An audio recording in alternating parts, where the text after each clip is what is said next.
Pagi ini sebuah gempa 6,9 magnitudonya terjadi di dekat dengan Mentawai. Berdasarkan informasi dari BMKG menyebutkan bahwa gempa terjadi pada jarak 161 km arah tenggara Nias Selatan, Sumatera Utara. Kedalaman sumber gempa ini 25 km. Jika kita lihat dari posisi gempa yang terjadi, memperlihatkan bahwa gempa terjadi di dekat dengan Mentawai. Ini Nias dan ini Mentawai. Dan ini posisi gempa 6,9. Gempa ini kemungkinan besar akibat aktivitas megatrust. Kita lihat di sini, ini adalah posisi dari batas zona subduksi dan posisi gempa yang memiliki kedalaman sekitar 26 km berdasarkan informasi dari BMKG, dan kemungkinan besar ini akibat aktivitas di zona megatrust. Berikutnya pada pukul 4:38 terjadi kembali gempa 6,0 di dekat dengan posisi yang sebelumnya. Ini posisi gempa 6,0, sebelumnya 6,9 berdasarkan informasi awal dari BMKG. Jika kita coba lihat dari situsnya USGS, menyebutkan bahwa ini gempa yang pertama yang tadi disebutkan 6,9 oleh BMKG, kemudian ini gempa keduanya.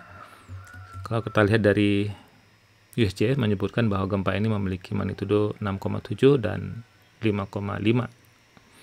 Kedalaman 21,8 dan juga 35 km.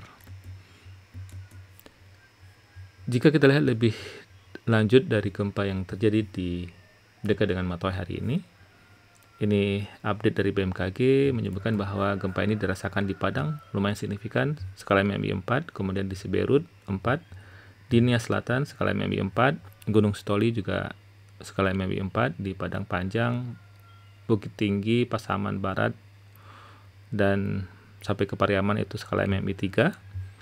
Kemudian di Damas Raya, Payakumbuh, kemudian di Kerinci, Tapanuli Selatan, Pesisir Selatan, Batu Sangkar, Padang Pariaman, dan Solo itu skala MMI 2. Tentunya gempa ini dirasakan signifikan. Nah, ini berikutnya update dari BMKG. Awalnya disebutkan bahwa gempa ini memiliki magnitudo 6,9. Kemudian diupdate menjadi 6,7 magnitudonya, kedalaman 25 km. Ini berada di sekitar 6 km arah selatan Hibala, Nias Selatan, Sumatera Utara. Walaupun sebenarnya kalau kita lihat dari itu lebih dekat dengan wilayah Mentawai. Gempa ini terpicu oleh adanya aktivitas sesar naik atau thrust fault. Ini jelas terlihat bahwa di sini adalah merupakan thrust fault dan akibat adanya aktivitas subduksi lempeng. Di sini disebutkan subduksi lempeng yang tadi kita lihat batas subduksi lempeng antara dua lempeng tektonik. Nah, ini yang tadi kita lihat bahwa ini batas lempeng tektoniknya dan aktivitas subduksi di sini. Dan ini adalah posisi gempa yang terjadi pada pagi ini. Saya mencoba lihat di webnya INA-TWS. Jika kita lihat di webnya INA-TWS, ini gempa yang pertama 6,9 yang tadi kita lihat dikoreksi menjadi 6,7. Ini gempa pertama, kemudian ini gempa susulannya ada 1, 2, 3, 4, ada 4 gempa susulan, 5,7 yang paling besar gempa susulan, kemudian sebelumnya ada 4,7, 4,4 dan 4,9. Jika kita lihat lebih lanjut dari gempa yang terjadi di Sumatera di dekat dengan Nias Selatan atau dekat dengan Mentawai, ini posisi dari mekanisme fokusnya memperlihatkan bahwa ini sesar naik atau thrust fault dan magnitudonya 6,7 sudah dikoreksi. Tadi juga kita lihat di webnya, di telegramnya BMKG, dan kedalamannya adalah 35 km. Nah, jika kita lihat sebaran kegempaan yang pernah terjadi di Nias atau di dekat dengan Mentawai, kita lihat di sini ini bagian dari Nias, dan ini bagian dari Mentawai, dan posisi gempa lebih kurang ada di sini. Di sini lebih kurang ada posisi gempanya yang terjadi hari ini.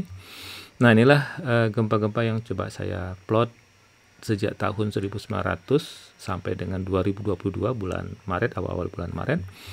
Dan kita lihat memang ada semacam wilayah yang sepi gempa. Ini yang kita sebut dengan seismic gap.